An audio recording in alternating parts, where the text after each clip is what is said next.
You are listening to Penne Pyro, Book 2 of the Jade Sommer Series, written by Nicolette Pierce. Copyright 2021. Audio copyright 2025 by Pierced Heart Publishing. Digitally narrated with full cast of voices.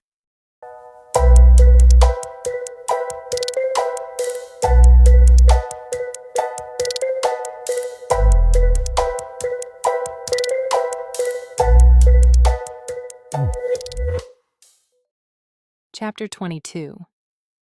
That's who you're fighting? Nash asked as he eyed the sumo wrestler who wore a black silk robe and matching sandals. Have you lost your mind? I ignored Nash and watched as the wrestler pushed through to the ring. He crawled onto the mat with more ease and poise than I would have. As soon as he stood, he took off his robe, revealing his sumo attire. This is crazy. Get out of the ring. Shush, Mila said. She has to do this, just let her concentrate. Right now, concentration was out of the question. My mind flittered around like a hummingbird on a sugar water high. A short man with bulging muscles jumped up onto the mat and looked out to the crowd. Rounds are 3 minutes with a 1-minute rest.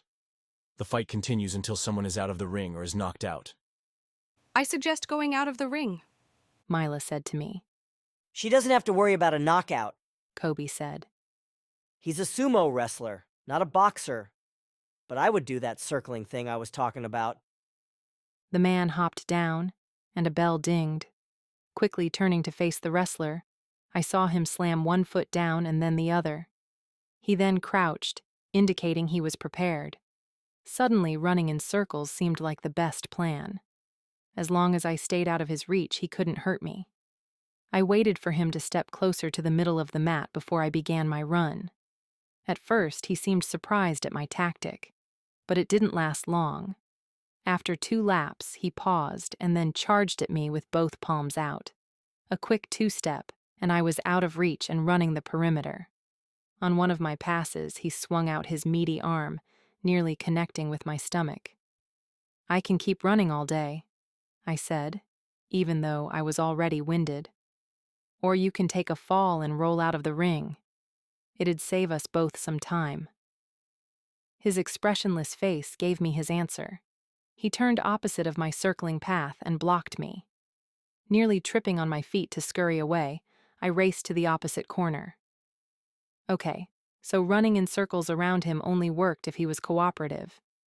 He turned again and charged. Dodging to the side, I hurried out of his path. But just as I cleared the corner, he reached out, snagging his finger on one of the peekaboo holes along my side.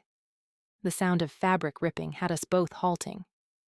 I glanced down to find the thin fabric flapping against me. Luckily, it was only my waist that was exposed. Unluckily, as soon as we both snapped back into action, the material began separating like the zipper on my skinny jeans. By the time I retreated to the opposite corner, the spandex had completely ripped around my middle. I had to be careful with how I moved, or this would become a whole different kind of show. The bell dinged and we backed away. I hurried over to Mila, who held out the skirt. I'm so sorry about the costume. I didn't think it'd fall apart like that. I took the skirt and wrapped it around me. I did remember my mom saying that it wasn't stitched well, so it probably wouldn't hold up for long. Circling isn't working. Nash said. Next time he charges at you, get low and try to trip him. He's slow and heavy. It'll take him more time to get up. Use that time to get him out of the ring. Get low. Trip him. Got it. The bell dinged and I faced my opponent. He slowly walked to the center as if he knew he still had the upper hand. He was probably right. Still, I had to try. I walked along the edge, waiting for him to make his move. Get low. Trip him. He charged. I bolted. Not exactly the plan I had in mind, but on his next run at me, I dodged, knelt, and kicked out my leg. It was a perfect trip. Right on top of my leg. Pain. Excruciating pain sucked the breath out of me as his weight slammed me down to the mat. "Are you okay?" I heard Lily yell. She's not breathing. Breathe! Kobe shouted. With a gasp of pain, my breathing came back in pants. The sumo rolled off my leg and pushed up to his knees. Get up! Sparrow yelled to me. Now that the weight was off my leg, I was able to feel if it was broken or not. I wiggled my toes. But before I could test my leg to be sure, large hands grabbed me around the middle and hoisted me in the air. He walked to the edge of the mat. The crowd scattered as he hauled back to launch me over the ropes. I wasn't sure if it was the thought of losing or of my skull connecting with the concrete floor, but whatever it was, I tipped myself back, changing his center of gravity. He lost his balance for a moment and then righted himself just as my hands swung down to his bulky underwear costume. I grabbed it and yanked hard. He grunted but was otherwise unaffected. While the wedgie didn't seem to deter him, I was able to hold on as he attempted to push me away from him. The situation was not ideal. First, because the only thing I could do was hold on. And second, my head was at eye level with things that were better off not at eye level. As he grappled to get me off of him, I heard the rip of cloth. I hoped it was just the skirt and nothing more serious. But even if I was mooning the world, I was not letting go. My head liked being concussion-free. The wrestler bent over, attempting to tip me off of him. I held on like a baby monkey, wrapping my legs and arms around him. After several moments of twisting and flopping, the bell dinged. He grunted as I scrambled off and over to my corner. What kind of fighting was that? Sparrow asked. I think it's time to give in. Mila said. I agree. Lily said. Is your leg okay? While hanging onto the wrestler like a koala on a tree, I hadn't paid attention to my leg. But now that she mentioned it, it throbbed. Let him push you out. There's concrete on the other side of the ropes, I said. I'll catch you. He said, which made Sparrow and Nash snort. Well, I'll try to catch you. I have to agree with the kid. Sparrow said. You put up a good fight. No one would suspect anything if you were to take a dive. That's what I'm afraid of, taking a dive on my head, I said. Hit him in the berries. Mila said. I'm sure there are rules about that, I said. Actually, there aren't any rules. You can nut punch him if you want, not sure if he's wearing a cup under his mawashi. I didn't want to hurt him like that. Not only was that a low blow, literally, but so far he was fighting fairly. He didn't mean to rip my costume, which was falling apart fast. Discarding the torn skirt, I handed it to Mila.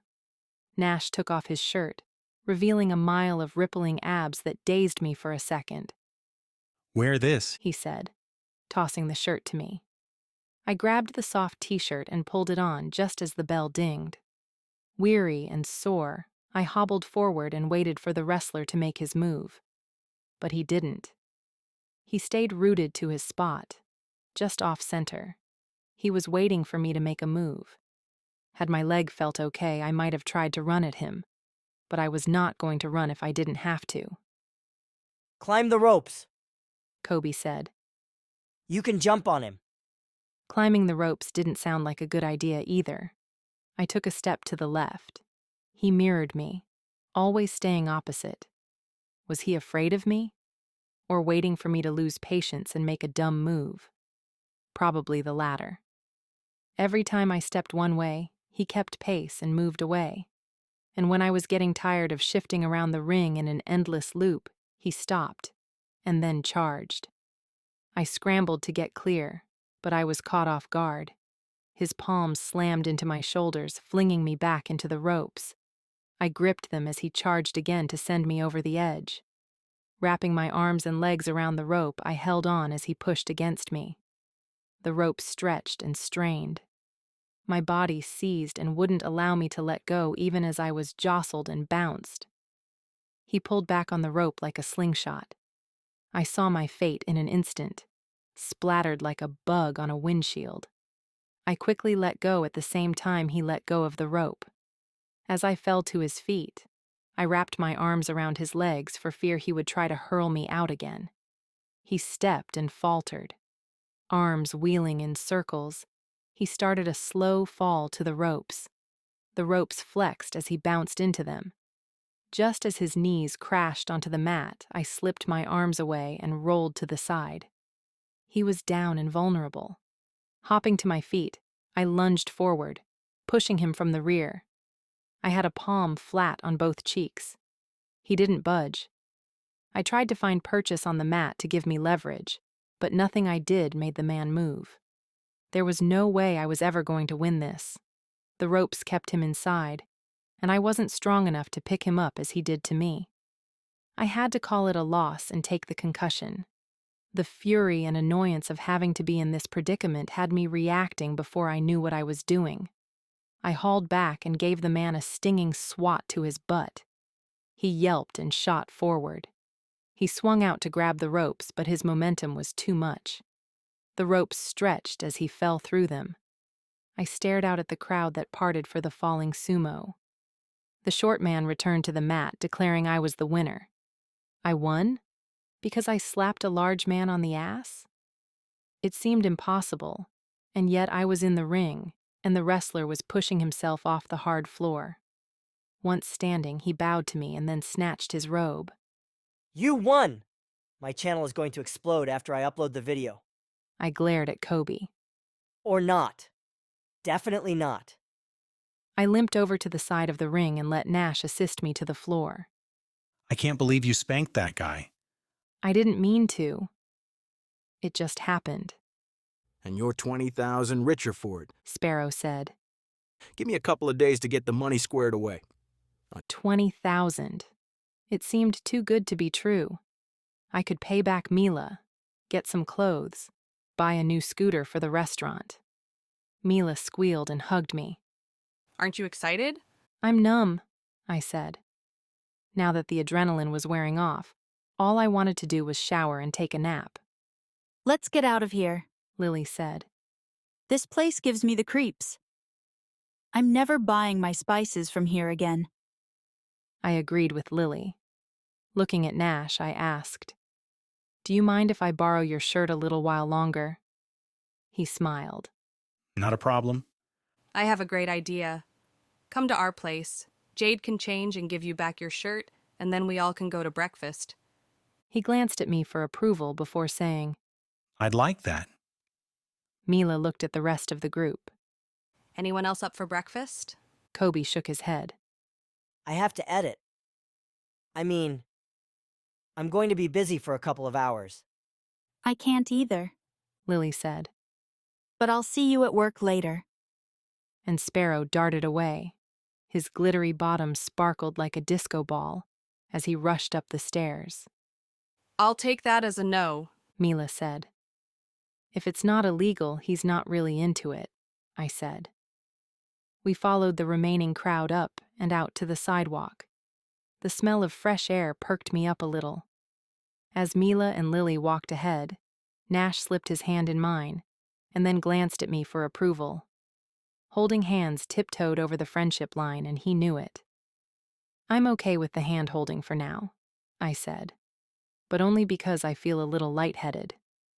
Are you going to faint? It's hard to explain, but I feel empty.